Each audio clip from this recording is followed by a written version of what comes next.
Welcome to Sacred Reviews, where I review video games that don't fit underneath my other series of licensed RPGs. Today's review will be about Pryzm Chapter One, The Dark Unicorn, released back in June of 2002 for the PS2 by Digital Illusions, the same company that brought us the first entry into the Battlefield series that same year. Yes, this little budget title comes from a company most famous for a series of first-person shooters. Outside the shock this game comes from a company far more famous for its line of shooting games is the fact that this game gets so many negative reviews from your average gamer. I mean, I realize this game isn't perfect, and I'll discuss its issues in a little bit, but it hardly warrants the kind of scores that it gets. I'm not even sure why people hate this game so much anyway, since it's fully functional, but I guess I should start discussing my issues with it, starting with the story.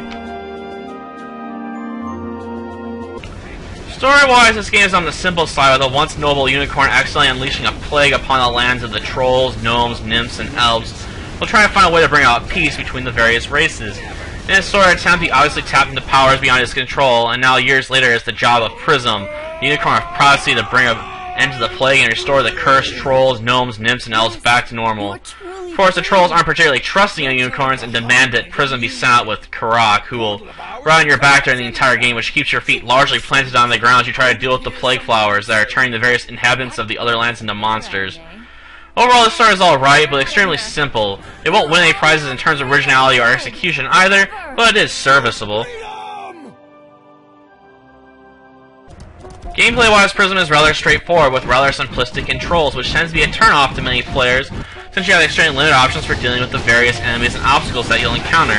In point of fact, you'll either take down enemies relying on the staff at melee range, or blast enemies away with magic. Of course, the magic spells are highly limited in this game, with the square button controlling Karak's magical attack, and the triangle button controlling Pryzm's magical attack, which changes depending on which land you are in. On the other hand, I find the simplistic control sort of refreshing, since it makes the game easy to pick up and play, and doesn't require a lot of memorization to get into the game.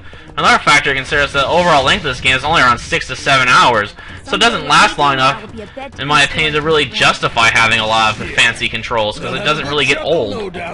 Another problem people commonly cite is the game's difficulty.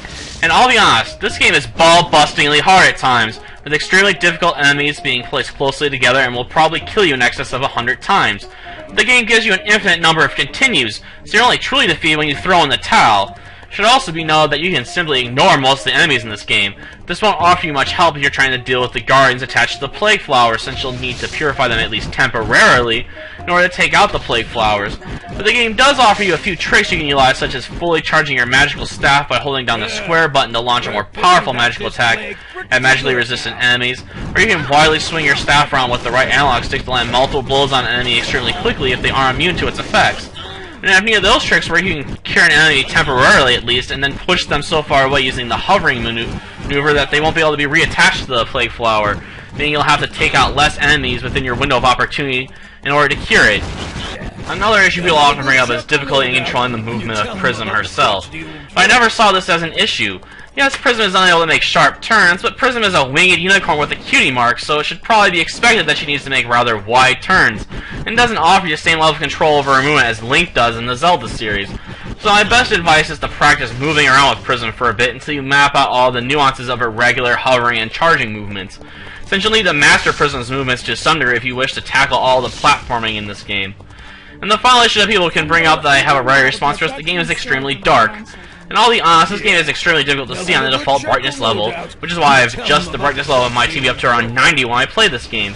And I've actually raised the fill light level on this review up to 4, so it's easier for people to see what's going on in the gameplay footage. Outside of those addressable issues, there are still a few problems left. One of the most problematic of these issues is the lack of an effective map system. Well, you can pull up a map by holding down the R3 button, and it only shows the general locations of the plague flowers, but not the pathways you need to take in order to reach them. And this can be a highly frustrating issue at times, since the game doesn't always make it obvious when you need to backtrack through a stage in order to advance. Another issue to consider is that the boss fights are relatively underwhelming in comparison to the rest of the game. Despite how difficult the regular stages can be, the bosses tend to be pushovers. The final boss especially if you use like the technique I was showing in that clip that I used earlier during this review. Graphically speaking, this game tends to be rather ugly, to be honest. The character models are especially horrible in both in-game graphics and in the FMV sequences, but they aren't so bad that I find this game unplayable. It definitely could have used a graphical uplift, but this game was originally released for $20, so the weaknesses in this area are probably to be expected. Well, we're pushing back this plague pretty good. On the sound side of things, the game is alright. The background music is rather calming for the most part, even if it's forgivable. The sound effects seem appropriate. The only real standout in this game is probably the voice acting, to be honest, which is a lot better than you would expect for a game based around a unicorn. Overall, this game is just average in my opinion. It doesn't truly stand out from the crowd in any way outside of its difficulty, which is probably the main reason that people tend to hate it so much. This game is ruthlessly difficult and prevents your average player from getting instant gratification, but you do feel a sense of accomplishment if you manage to beat it.